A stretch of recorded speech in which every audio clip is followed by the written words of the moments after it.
ਇਹ ਤਸਵੀਰਾਂ ਫਿਰੋਜ਼ਪੁਰ ਦੀ ਤਹਿਸੀਲ ਜ਼ੀਰਾ ਦੇ ਪਿੰਡ ਸੇਖਵਾਂ ਦੀਆਂ ਰਹਿਣ ਵਾਲੀਆਂ 19 ਸਾਲਾ ਮਨਪ੍ਰੀਤ ਅਤੇ 17 ਸਾਲਾ ਸਿਮਰਨਜੀਤ ਕੌਰ ਦੀ ਹੈ, ਜਿਸ 'ਚੋਂ ਇੱਕ 12ਵੀਂ ਜਮਾਤ 'ਚ ਪੜ੍ਹਦੀ ਸੀ ਤਾਂ ਦੂਜੀ ਆਪਣੀ 12ਵੀਂ ਪਾਸ ਦਾ ਸਰਟੀਫਿਕੇਟ ਲੈਣ ਆਪਣੇ ਪਿੰਡੋਂ ਤਲਵੰਡੀ ਭਾਈ ਦੇ ਸਰਕਾਰੀ ਕੰਨਿਆ ਸਕੂਲ 'ਚ ਗਈਆਂ, ਪਰ ਦੇਰ ਸ਼ਾਮ ਤੱਕ ਵਾਪਸ ਨਹੀਂ ਆਈਆਂ।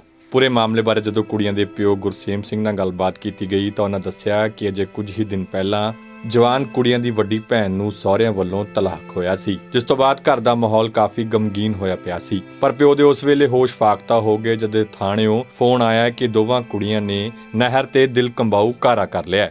ਘਰੋਂ ਸਕੂਲ ਆਈਆਂ ਜੀ, ਨਿੱਕੀ ਬੇਟੀ ਦਾ ਆਉਣਾ ਸੀ 12ਵੀਂ ਪੜ੍ਹਦੀ ਆ ਤੇ ਵੱਡੀ ਕਹਿੰਦੀ ਮੈਂ ਸਰਟੀਫਿਕੇਟ ਲੈਣ ਜਾਣਾ ਵਾ।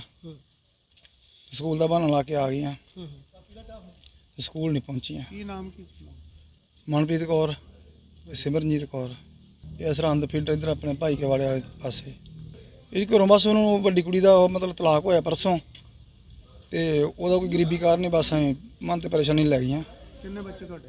5 ਬੱਚੇ ਆ ਜੀ, 4 ਬੁੱਢੀਆਂ 1 ਭਚੰਗੀ ਆ। ਜੋ ਸੁਸਾਈਡ ਨੋਟ ਪੁਲਿਸ ਨੂੰ ਬਰਾਮਦ ਹੋਇਆ ਉਸ 'ਚ ਸਿਮਰਨ ਅਤੇ ਮਨਪ੍ਰੀਤ ਨੇ ਅਜਿਹੀਆਂ ਮਾਸੂਮ ਗੱਲਾਂ ਕੀਤੀਆਂ ਕਿ ਜਿਸ ਨੂੰ ਦੇਖ ਸੁਣ ਕੇ ਪੱਥਰ ਦਿਲ ਵੀ ਰੋ ਪੈਣ। ਸੁਸਾਈਡ ਨੋਟ 'ਚ ਸਿਮਰਨ ਅਤੇ ਮਨਪ੍ਰੀਤ ਨੇ ਲਿਖਿਆ, ਮੇਰੇ ਮਰਨ ਦੀ ਵਜ੍ਹਾ ਕੋਈ ਨਹੀਂ, ਬਸ ਇੱਕੋ ਦੁਨੀਆ ਤੋਂ ਦੁਖੀ ਸੀ, ਇਸ ਵਿੱਚ ਕਿਸੇ ਦਾ ਕੋਈ ਕਸੂਰ ਨਹੀਂ, ਮੈਂ ਆਪਣੀ ਮੌਤ ਦੀ ਖੁਦ ਜ਼ਿੰਮੇਵਾਰ ਹੋਵਾਂਗੀ, ਬਸ ਲੋਕਾਂ ਦੀਆਂ ਗੱਲਾਂ ਸਹੀਆਂ ਨਹੀਂ ਗਈਆਂ, ਸੌਰੀ ਮਮ ਡੈਡ, ਮੇਰੇ ਤੋਂ ਬਹੁਤ ਗਲਤੀਆਂ ਹੋਈਆਂ ਨੇ ਕਿਉਂਕਿ ਮੈਨੂੰ ਇੰਨੀ ਸੂਹ ਨਹੀਂ ਸੀ, ਬਾਕੀ ਗਲਤੀਆਂ ਇਨਸਾਨ ਤੋਂ ਹੁੰਦੀਆਂ ਨੇ, ਤੁਹਾਡੇ ਤੋਂ ਵੀ ਛੋਟੇ ਹੁੰਦਿਆਂ ਤੋਂ ਬਹੁਤ ਗਲਤੀਆਂ ਹੋਈਆਂ ਹੋਣਗੀਆਂ, ਇਸ ਕਰਕੇ ਪਲੀਜ਼ ਮੈਨੂੰ ਮਾਫ ਕਰ ਦਿਓ। ਇਸ ਤੋਂ ਬਾਅਦ ਕੁਝ ਲਾਈਨਾਂ ਮਨਪ੍ਰੀਤ ਅਤੇ ਸਿਮਰਨ ਵੱਲੋਂ ਲਿਖੀਆਂ ਗਈਆਂ ਪਰ ਉਸ ਨੂੰ ਕੱਟ ਦਿੱਤਾ ਗਿਆ, ਤੇ ਜੇਕਰ ਗੌਰ ਨਾਲ ਪੜ੍ਹਿਆ ਜਾਵੇ ਤਾਂ ਉਸ 'ਚ ਲਿਖਿਆ ਗਿਆ, ਆਪਣਾ ਖਿਆਲ ਰੱਖਣਾ ਤੇ ਖੁਸ਼ ਰਹਿਣਾ, ਰੋਣਾ ਨਹੀਂ,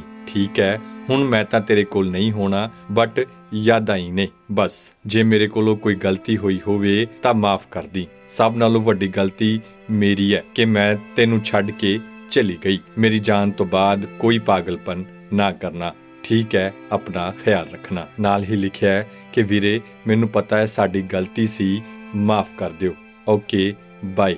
ਉਧਰ ਪੂਰੇ ਮਾਮਲੇ ਦੀ ਥਾਣੇਦਾਰ ਨੇ ਕਿਹਾ ਹੈ ਕਿ ਡੂੰਘਾਈ ਨਾਲ ਜਾਂਚ ਕੀਤੀ ਜਾ ਰਹੀ ਹੈ। ਇਹ ਜੀ ਫਿਲਹਾਲ ਅਸੀਂ ਪੜਤਾਲ ਕਰ ਰਹੇ ਹਾਂ ਜੀ। ਲੜਕੀ ਦੇ ਵਾਰਸਾਂ ਨਾਲ ਅਸੀਂ ਰਾਬਤਾ ਕੀਤਾ ਹੈ। ਇਹ 2 ਲੜਕੀਆਂ ਜਿਨ੍ਹਾਂ ਵਿੱਚ ਇੱਕ ਮਨਪ੍ਰੀਤ ਕੌਰ ਹੈ ਜੀ ਤੇ ਇੱਕ ਹੈਗੀ ਸਿਮਰਨਜੀਤ ਕੌਰ। ਠੀਕ ਹੈ। ਉਹਨਾਂ 'ਚੋਂ ਇੱਕ ਲੜਕੀ ਦੀ ਡੈੱਡ ਬੋਡੀ ਸਾਨੂੰ ਕੱਲ੍ਹ ਹੀ ਮਿਲ ਗਈ ਹੈ ਸ਼ਾਮ ਨੂੰ। ਠੀਕ ਹੈ ਜੀ। ਜਿਹਨੂੰ ਅਸੀਂ ਮੋਰਚੇ 'ਚ ਦਾਖਲ ਕਰਾਤਾ ਹੈ ਤੇ ਅੱਜ ਉਹਦੀ ਅਸੀਂ ਕਾਰਵਾਈ ਕਰ ਰਹੇ ਹਾਂ ਉਹਦੇ ਪਿਤਾ ਦੇ ਬਿਆਨ ਤੇ। ਹਾਂ, ਕਾਰਨ ਤਾਂ ਆਪਣੇ ਫਿਲਹਾਲ ਤਾਂ ਅਸੀਂ ਪੋਸਟਮਾਰਟਮ ਕਰਵਾ ਰਹੇ ਹਾਂ ਜੀ। ਜਿਹੜੀ ਤਫਤੀਸ਼ ਕਰਾਂਗੇ, ਤਹਿਦੀਕ ਕਰਾਂਗੇ ਡੂੰਘਾਈ ਨਾਲ, ਉਸ ਤੋਂ ਬਾਅਦ ਜੋ ਵੀ ਕਾਰਵਾਈ ਬਣਦੀ ਹੈ ਉਹਦੇ ਮੁਤਾਬਕ ਅਸੀਂ ਜਿਹੜੀ ਕਾਰਵਾਈ ਅਮਲ 'ਚ ਲਿਆਵਾਂਗੇ। ਸੋ ਹੁਣ ਦੇਖਣਾ ਇਹ ਹੋਏਗਾ ਕਿ ਮਾਮਲੇ 'ਚ ਕੀ ਨਿਕਲ ਕੇ ਸਾਹਮਣੇ ਆਉਂਦਾ ਹੈ। ਹਕੀਕਤ ਟੀਵੀ ਪੰਜਾਬੀ ਲਈ ਫਿਰੋਜ਼ਪੁਰ ਤੋਂ ਰਤਨ ਲਾਲ ਦੀ ਰਿਪੋਰਟ।